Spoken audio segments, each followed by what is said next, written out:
This is poet Mo Be That Lady. Fear. Fear is knocking at her front door. It visits her from time to time, wandering through, desiring to keep her bounded to the lies of deception. Fear creeps in with the antidote called infection of anxiety, hovering over your thoughts with the foolishness of never ifs.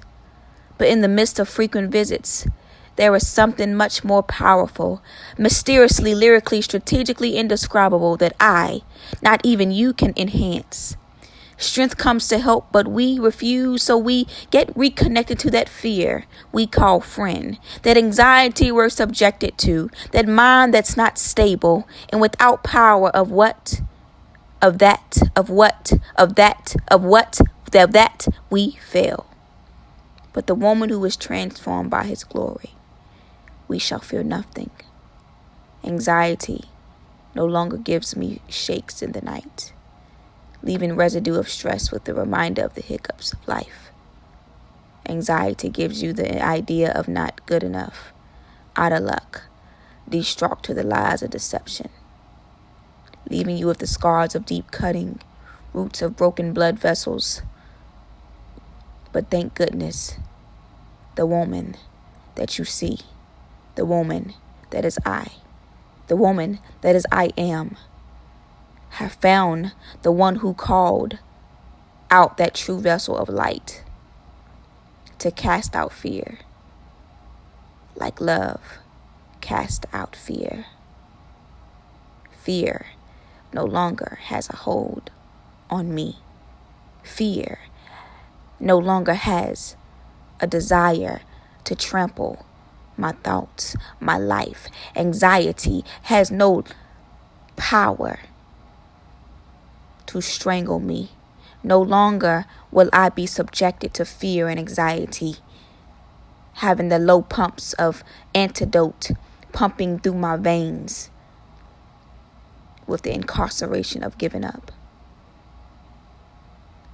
Because love cast out fear. Fear no longer has a hold on me. Fear, goodbye. Anxiety, goodbye. Thank you for tuning in to Uncommon Women. I'm your host, Shanera. And I am Jenny Lee. And today we're going to be speaking on anxiety and fear. So our main focus for today are the two topics, the difference between anxiety and fear, the types of anxiety, what causes them, and ways to calm anxiety down. Fear causes anxiety, and anxiety can cause fear. They produce familiar responses, but for different reasons. Fear and anxiety often occur together, but they are not interchangeable, even though they overlap. But based off emotions, they differ on context. Fear relates to a known or understood threat, whereas anxiety follows from an unknown or poorly defined threat. Yeah, so the emotions for fear is basically the memory stored in fear is a chain reaction in the brain that starts with a stressor that stimulates and ends with a release of chemicals that cause racing heart, fast breathing, and energized muscles, among other things. When you have fear, your heart rate increases to pump more blood to your muscles and brain. Your lungs take in air faster to supply your body with oxygen. The pupils in your eyes get larger to see better. Your digestive and urinary systems slow down for the moment. That's good. The chemical portions for anxiety, the amygdala is located deep inside the brain. It's part of the emotional brain, according to theory. We only feel anxiety when signals from emotional brain is overpowered by the cognitive brain into your unconsciousness. Okay, Anxiety has to do with different chemicals in the nerve cells of the brain. The chemicals in our brain's nerve cells are balanced and can affect how we feel and act. The serotonin is one of the brain's chemicals that helps send information from one brain nerve to another. But with those with anxiety doesn't always seem to work as it should. Yeah, so picture this. Fear is basically a known fact, and anxiety is not. Anxiety is a thought that triggers fear that can lead to anxious responses to your body. So, for example, anxiety is you knowing that you're about to do something. It's something that's in the future, versus fear is if you actually, like, for example, see a dog and you're scared of the dog. So it's a known fact versus something that's going to happen in the future. There's several different types of anxieties. Just to name a few, we have GAD, which is generalized anxiety disorder. It's when a person feels anxious on most days, worrying about different types of things. Someone that's continually tensed, unfocused, negative, and out of control are other types of feelings. Social anxiety is a person that has an intense fear of being criticized, embarrassed, humiliated, even in everyday situations such as speaking in public, eating in public, being assertive at work, or making small talk. That's an example for social anxiety. Another type of anxiety is panic disorder, which is, intense, overwhelming, and often uncontrollable feelings of anxiety combined with physical symptoms. Shortness of the breath, chest pain, dizziness, those are examples of panic disorder. Like, you're typically always feeling like you're about to have a heart attack and you're about to die. Can be another example of a panic disorder. Specific phobias is another type of anxiety, which is a person feels very fearful about a particular situation and may go to great lengths of trying to avoid it. Example, having an ejection or flying a plane. What's another type of phobia? You can think of anything? Social anxiety? Social anxiety is another type of phobia as well. Research says anxiety is most common in women than men. It's very common, more than 3 million cases per year. That's crazy. And for fear, it says it's most common mental illness in the U.S., affecting 40 million adults in the U.S. ages 18 and older. Anxiety is often known for uncomfortable physical sensations.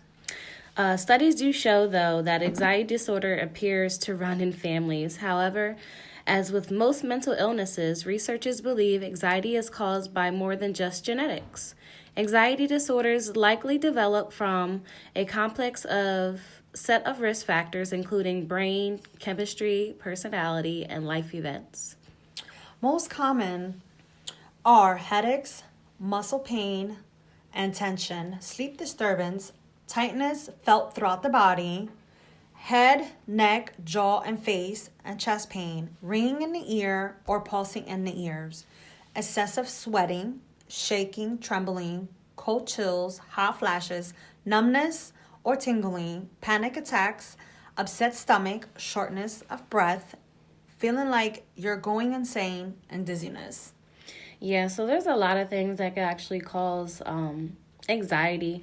I know during this time of the year, it's very stressful for seniors that's going to the prom. You got the girls that's trying to fit into their nice dress, trying to lose weight. And then you have not only the seniors, but you have college kids each semester. Right now, they have finals. They're cramming in study time to pass exams. So I know that can cause a lot of anxiety. For women, having our menstrual cycle can definitely affect our anxiety levels. Oh, yes, it can. I know I go 0 from 100 at times when it's that time of the month. My job can be stressful as well. It causes anxiety, especially around seasons where it's hurricanes or floods or anything of that nature, because I work at an insurance, I'm an insurance specialist, so I work at a commercial insurance company, and I already know, like, when I get into the office, I'm going to have over 100 to 200 emails in regards to all the overflow that we have. But with time, you get used to that, and it's the way of changing the way that you think is what decreases the anxiety. Yeah, like an example, like when a woman first finds out she's pregnant, she has anxiety, or for instance, like I'm a caregiver and I get anxiety. Sometimes, like I'll be like, I go into work, and sometimes, I don't want to see somebody passing. So my anxiety that goes through it. Sometimes, it just comes on and be like, are they okay? And that's what happens. And my anxiety sometimes, like, really, or when some elderly can be very stubborn, they'll get up, and I'm like, my anxiety is like, oh my goodness, I get anxious because I don't want them to fall. Yeah, there's several things that can cause anxiety. For example, last year when I purchased a home, I had a little bit of anxiety because I had to pack, and closing's coming, and sometimes I do procrastinate. And I'm like, I got all this stuff to pack before our next week, and I just got my boxes, and you never know how much stuff you have until it's time to move. You never know how much clutter or stuff that you accumulate in a home until it's actually time to move. So moving can definitely be stressful. Purchasing a car can definitely be stressful. I know people got their income tax and they just want to get a reliable car, and it's hard because you have so much competition on everyone selling vehicles, and you just you want something that's going to be reliable to get you back and forth to where you need to go. And being a parent, it's very hard making those decisions, but those are some examples that can cause anxiety.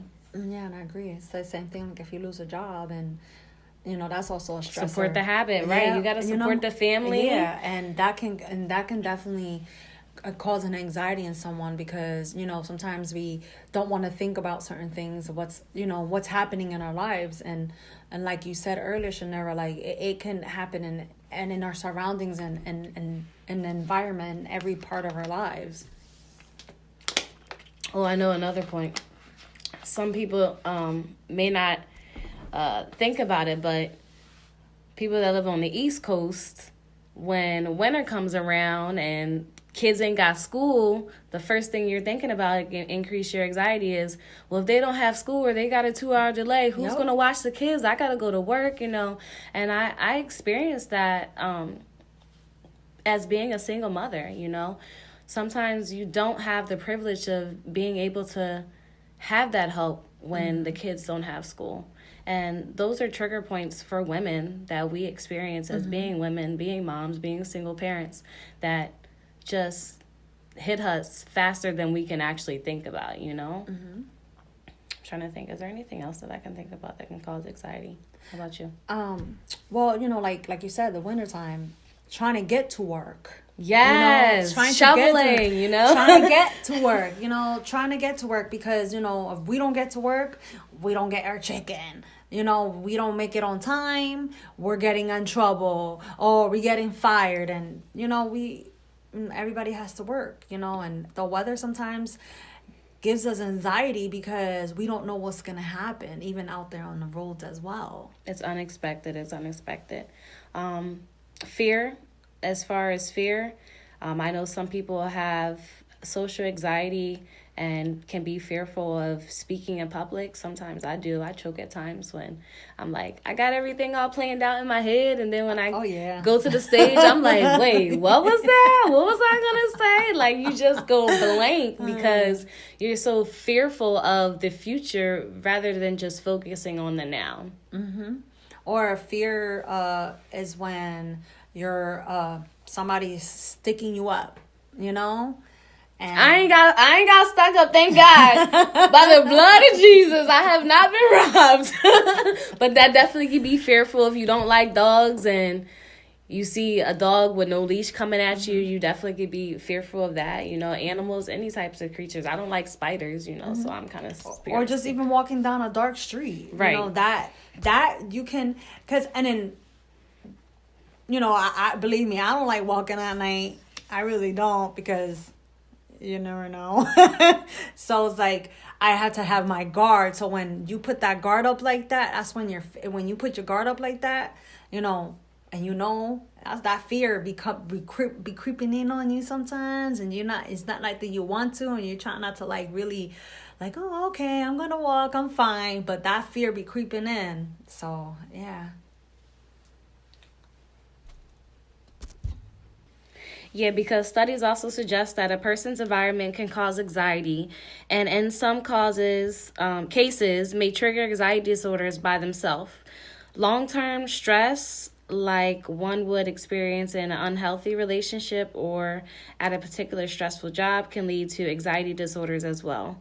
One's upbringing and life experiences can contribute to that as well. For example, like a family that moves often because they're in the army or the military, a child has to be accustomed to moving. Not only that, but getting to know, making friends again, in school when they go to when they're getting bounced from school to school. And then as a child, you have to actually adjust to different environments and meeting new people. That definitely can cause anxiety and fear. And I'm sure it has to be hard for the parents as well, because they're just trying to have a career and have a secure family household by being in the military and being stationed from places, because you have to be relocated by your job. Okay, treatment for fear and anxiety is treatable by a medical professional. It's usually self-diagnosable, and tests are not required. That's good.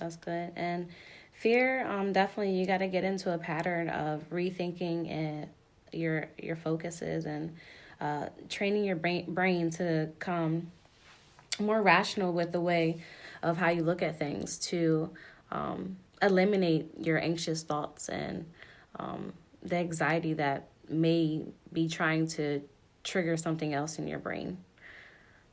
Well, now we're going to go into ways to actually calm anxiety. Avoid caffeine. Yeah, caffeine is definitely known as an anxiety inducer, and sometimes it becomes such a habit that we often forget how sensitive it is. And that goes for not only coffee for caffeine, but soft drinks as well, Pepsi products, Coke products, and things like that. Avoid alcohol. Feelings of anxiety can be overwhelming. That might feel the urge that you want to have a cocktail, relax, wait. I know sometimes I'm like, oh, I just want a glass of wine. But that can actually increase anxiety as well. Although this may work in the short term, alcohol actually changes the levels of the serotonin in the brain, making your symptoms worse. In fact, you may feel more anxious after the alcohol actually wears off. Writing. Yeah, writing can actually help you. It can be an effective way to explore how you feel, especially talking it out. Makes things feel less impossible when you write things. Studies show that keeping a journal is actually a healthy way to deal with the negative feelings that can reduce stress level as well. Aromatherapy. Yeah, fragrances is definitely good. I know a lot of people use essential oils. I use essential oils as well now, but they practice mindfulness and meditations. Try smelling lavender during your practice is really good as well. Over time, you'll associate the feeling of relaxation with the scent, making it even more effective. A therapist. And talking to someone is really good. And it doesn't necessarily always have to be a therapist. It can be a friend, Just having someone that can relate to something that you're going through is always good to have an open ear for when you're feeling, fearful or anxiety about someone, and just being able to tell them how you feel without being judged. Yeah. Exercise. Exercise, I definitely need to do a little bit more of, but that's definitely a good way to calm anxiety.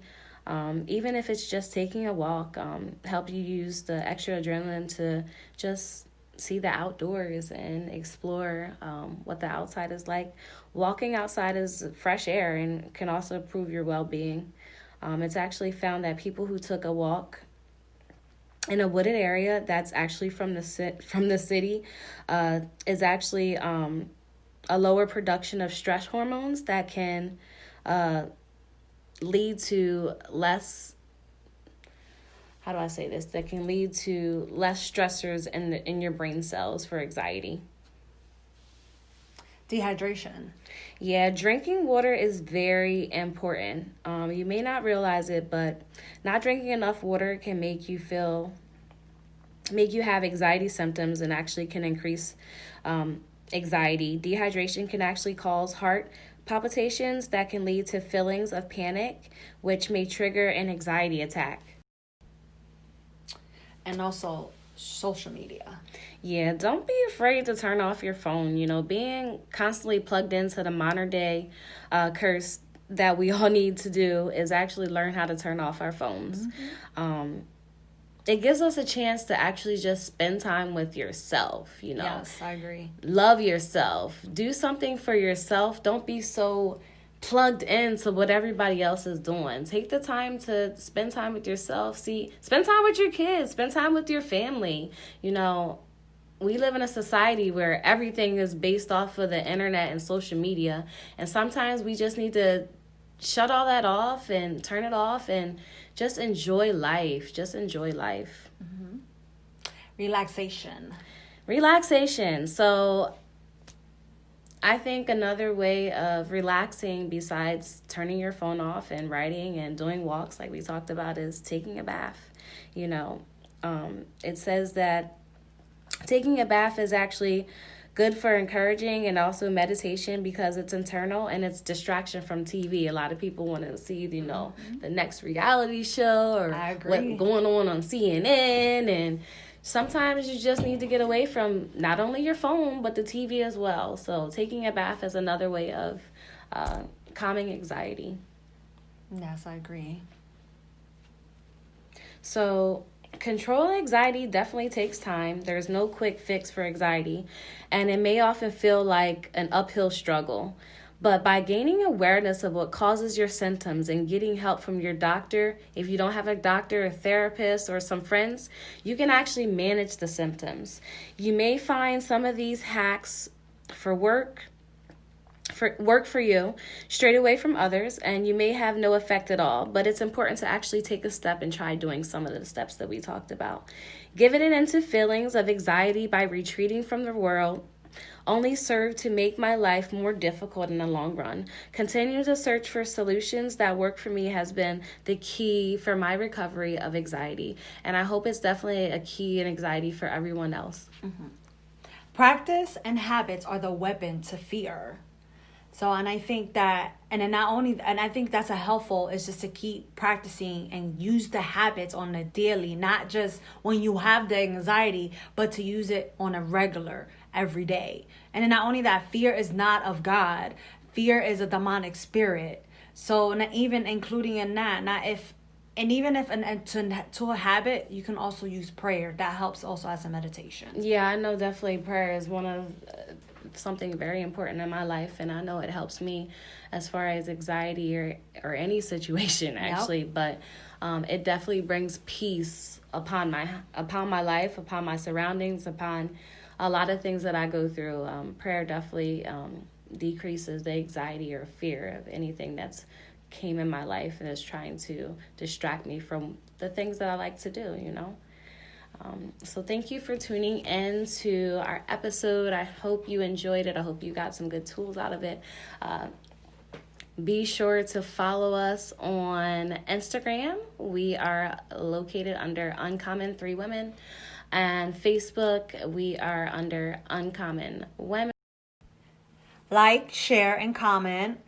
And if you have any questions, any topics, or anything that you just want us to speak about or talk about, you can email us at uncommonwomenpodcast@gmail.com. And ladies, thank you so much for tuning in. We definitely appreciate the support. We're looking for sponsors. If you have any vending opportunities available for us, we're down for that as well. If y'all have anything going in the community and you would like us to come and show some support, don't hesitate to let us know, because we are there. Yes, so we are. ladies, please remember to Stay uncommon.